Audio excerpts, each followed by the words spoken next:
Okay, so again, lesson 8. The goal is to introduce telegraphing and for strategies for use against the common Chinese or reverse grip. I say Chinese a lot because that's what I learned it as. You know, I don't mean to be racist.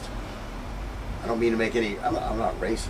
I'm not that racist. So anyways, I don't mean to make any inferences in today's politically correct freaking society. I don't believe in that shit.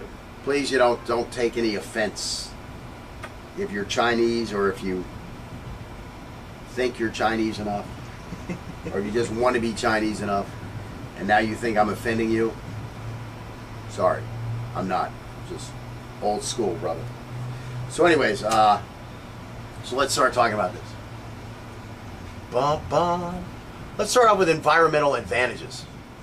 Very similar to weapons of opportunity. Okay, so use cars, bars, chairs, trash cans, tables to get something between you and the weapon if possible. You can use smaller items to attack from greater distance by throwing them, or like with our guy with the tripod and the camera, keeping it between you and the threat. That's more weapons of opportunity.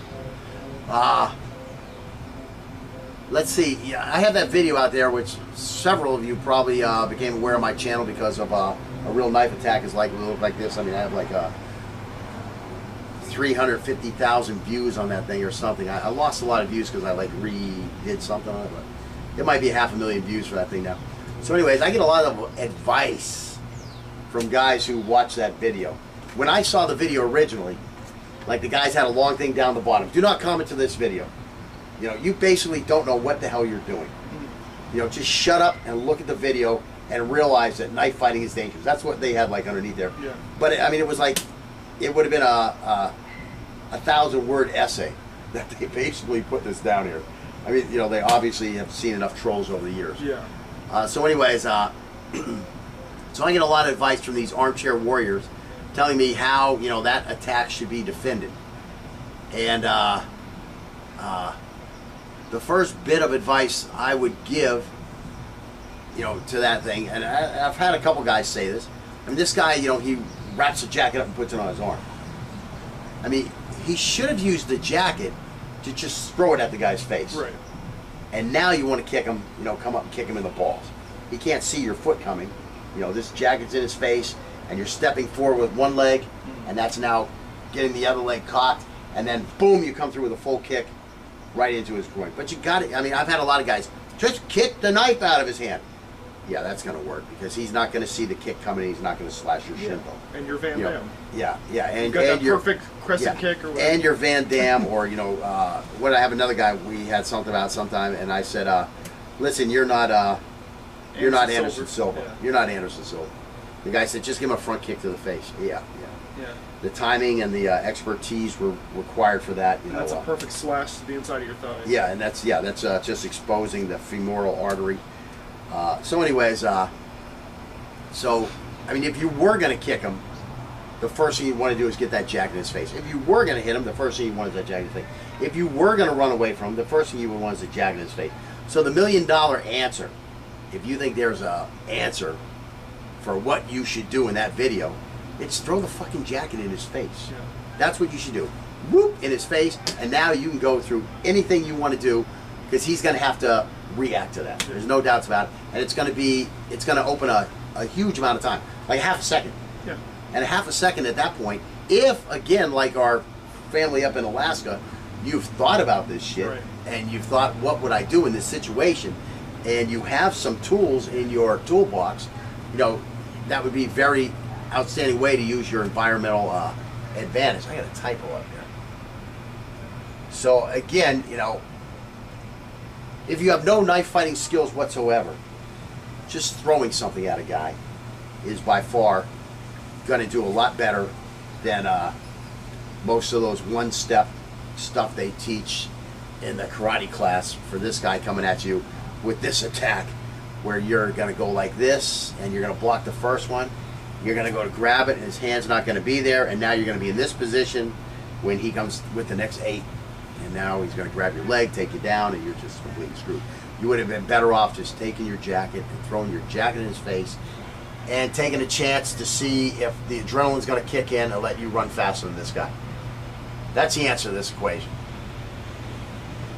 So anyways, you wouldn't know how many times I just, because to deal with trolls, I say that, you know, all comments have to be approved by me when I'm putting a video up. Yeah. So usually it's just remove.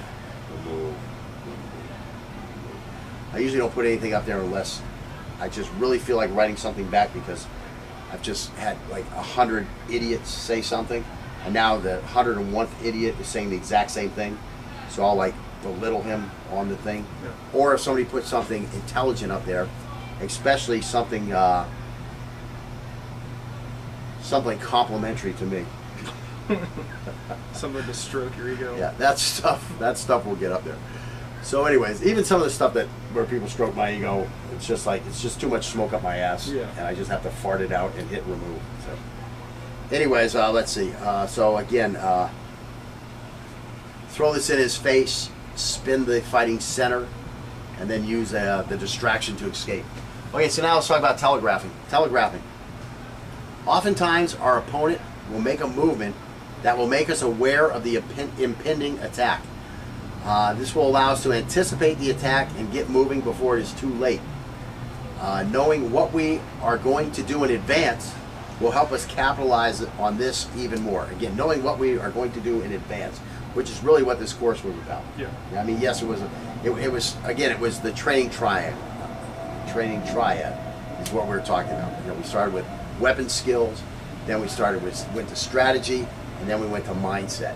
Okay, we covered all those things in here.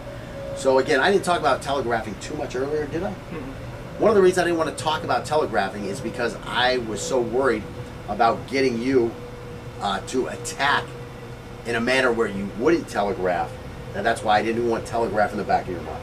So that's why we're bringing telegraphing in here. And basically, you know, what are those things called? There's like attack cues. That's not the word I'm looking for, but there's attack cues. You know, the guy looking here, the facial grooming, you know, that type of stuff, the pumped up chest, you know, this type of stuff. All those things mean an attack is pending. But what we're talking about in telegraphing is he's in the action of actually throwing the attack. So that's what we're talking about when we're doing telegraphing. Okay, so anyways, the less skilled the attacker, the more likely the telegraphing movement will be. Oftentimes, before moving forward, the weight will be shifted back and down, or the attacking limb will be moved back before the attack. This is known as cocking, as in cold cocking someone, as in the way a hammer on old day revolvers had to be moved into the set position before the trigger could be engaged to allow the hammer to move forward. So you got to cock it back, pull the trigger, boom, now the hammer comes forward. So that's where this, would that be an analogy, or would that be a metaphor? I think it's the term cocking came from. Yeah, so anyways, that would happen before the gun could be fired. So again, that's why we call it cocking the stuff. So anyways, either telegraph movement will give us a chance to rush in and jam the attack, which would be coning now, before it can begin its action towards us. Jolly, you really got to just chill out, okay? Stay inside. Oftentimes, we will be able to beat him to the punch by beginning and completing our technique before he is able to. Okay, so again, you know, this guy's going like this, and if you're nice and smooth, boom, you're on top of this guy before he can hit you, okay? That's what we're talking about here. But again, you got to practice this stuff, you got to be ready for it. And that's one of the things that we do specifically practice in the hand-to-hand course. Here we've done coning, so I mean we're going to be on the attack before this guy even starts moving. If he happens to start doing something like this as we're attacking, well, he's just screwed, you know. So, skilled attackers will telegraph their intentions less by having more direct movements and by hiding their intentions with feints and other deceptive movements. And again, that's what this is. This is deception when I look over here and then I cold cock you. That was one of my old favorites. You got to look over there, get this guy's attention where you're looking, bam, you hit him with that cold cock, boom, they drop like a big bag of rocks.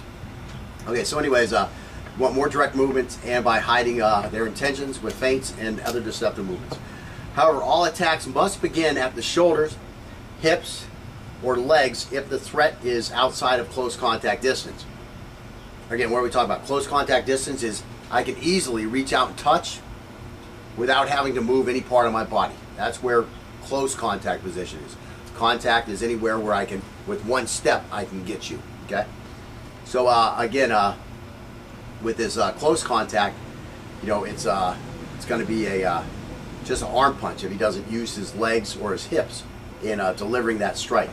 So again, in a knife fight, we want to gauge our interval relative to the threat's lead foot and the commencement of his attacks from his shoulders.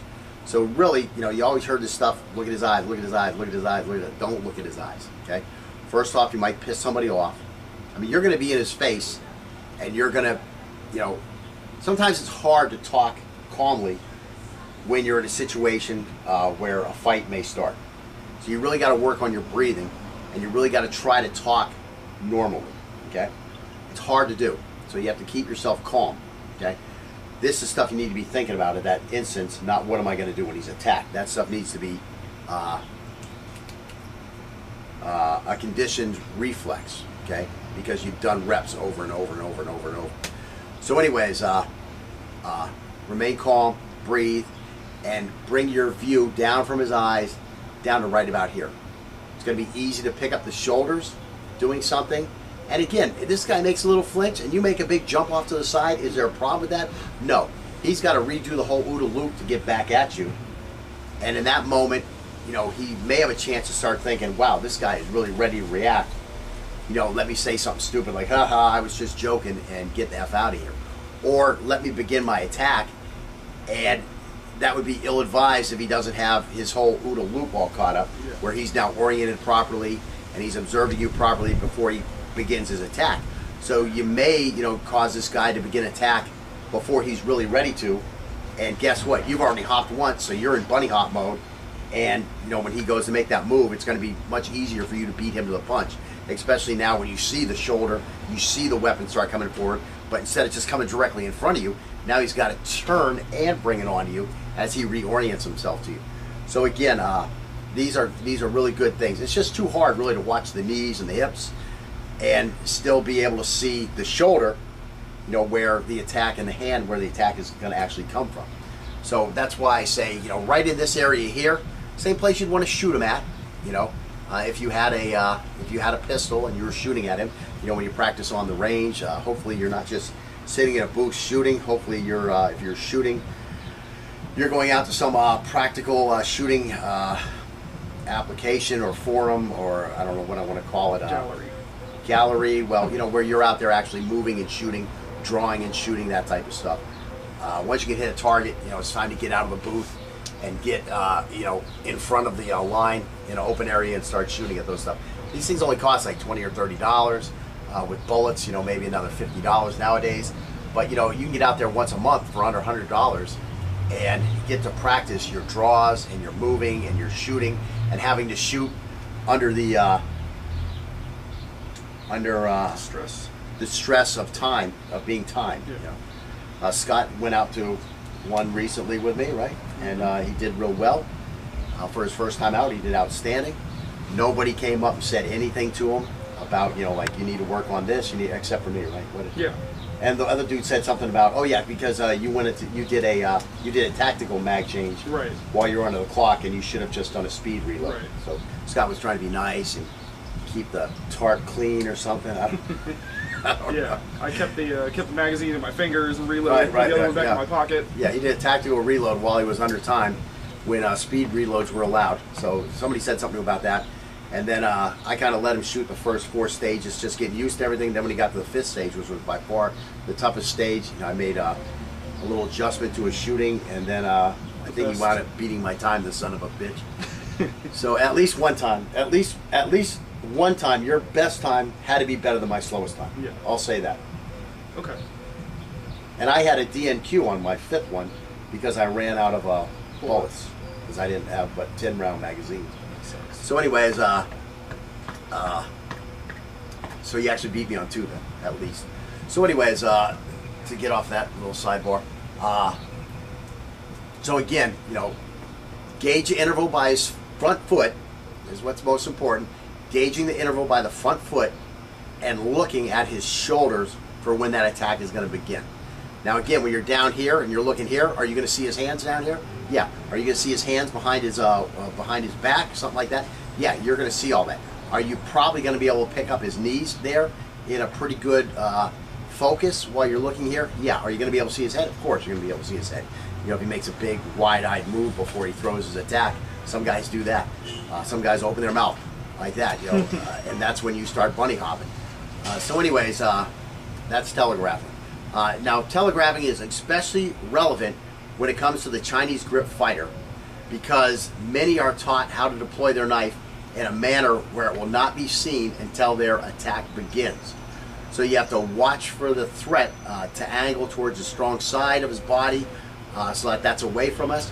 And his strong hand will be lowered to a position by the belt line, so it will be shielded from our view.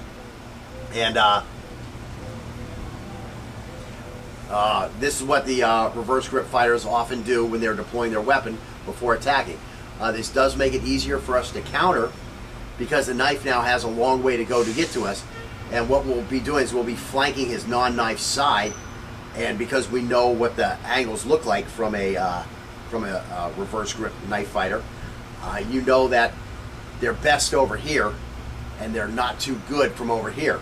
So if you're stepping this way and he's a reverse grip knife fighter, he's going to have huge problems getting effective angles on you. And while he's got those weak angles, this is going to give us time to deploy our knife if we don't have it out already, or to begin our defense while attempting to maintain imminent contact distance if we don't want to engage. Okay, so use cars, bars, chairs, trash cans, tables to get something between you and the weapon if possible.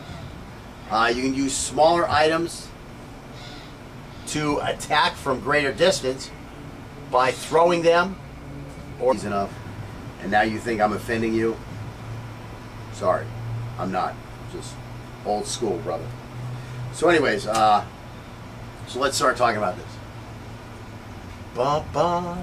Let's start off with environmental advantages. Very similar to weapons of opportunity. Or like with our guy with the tripod and the camera, keeping it between you and the threat. That's more weapons of opportunity. Let's see. Yeah, I have that video out there, which several of you probably became aware of my channel because of a real knife attack is likely to look like this. I mean, I have like a...